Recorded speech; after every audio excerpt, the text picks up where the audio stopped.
Iran Israel যুদ্ধের সর্বশেষ পর্বে দুই পক্ষের মধ্যে উত্তেজনা নতুন উচ্চতায় পৌঁছেছে। রোববার রাতেই ইসরায়েলের বিমান বাহিনী ঘোষণা দেয় তারা ইরানে নতুন করে হামলা শুরু করেছে। তাদের দাবি অনুযায়ী এই হামলার লক্ষ্য ছিল রাজধানী তেহরানে অবস্থিত ground two air missile launcher. যদিও ইসরায়েল দাবি করে তাদের যুদ্ধবিমান সফলভাবে মিশন সম্পন্ন করে ঘাঁটিতে ফিরে এসেছে, তবে এর কিছুক্ষণের মধ্যেই ইরান পাল্টা দাবি করে তারা দখলদার ইসরায়েলের একটি হারমেস 900 ড্রোন ভূপাতিত করেছে। দেশটির রাষ্ট্রীয় সম্প্রচার সংস্থা IRIB জানায় ইরানের মধ্যাঞ্চলে ড্রোনটি ভূপাতিত করা হয়েছে।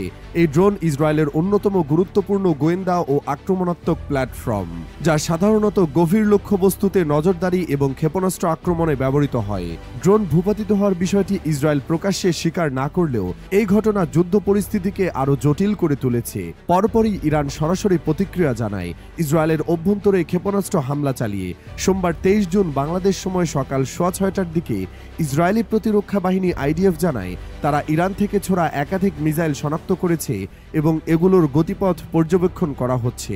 এই অবস্থায় হোমফ্রন্ট কমান্ড দ্রুত পদক্ষেপ নেয়। উত্তর ইসরায়েল ও অধিকৃত পূর্ব জেরুজালেমের নাগরিকদের সতর্ক করে দেয়। বাসিন্দাদের নির্দেশ দেওয়া হয় সাইরেন বাজলেই যেন সবাই দ্রুত নিকটস্থ বোমা শেল্টার বা নিরাপদ আশ্রয় কেন্দ্রে চলে যান।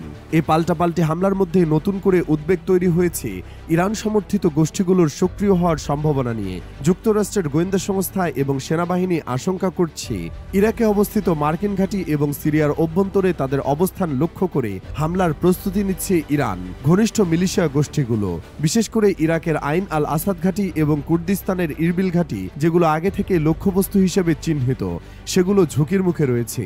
উল্লেখ্য, 2020 সালে মার্কিন ড্রোন হামলায় ইরানের বিপ্লবী গার্ডের কুডস ফোর্সের প্রধান জেনারেল কাশেম সোলাইমানি নিহত হওয়ার পর এই আইন আল আসাদ ঘাঁটিতে ইরান সরাসরি মিসাইল হামলা চালিয়েছিল।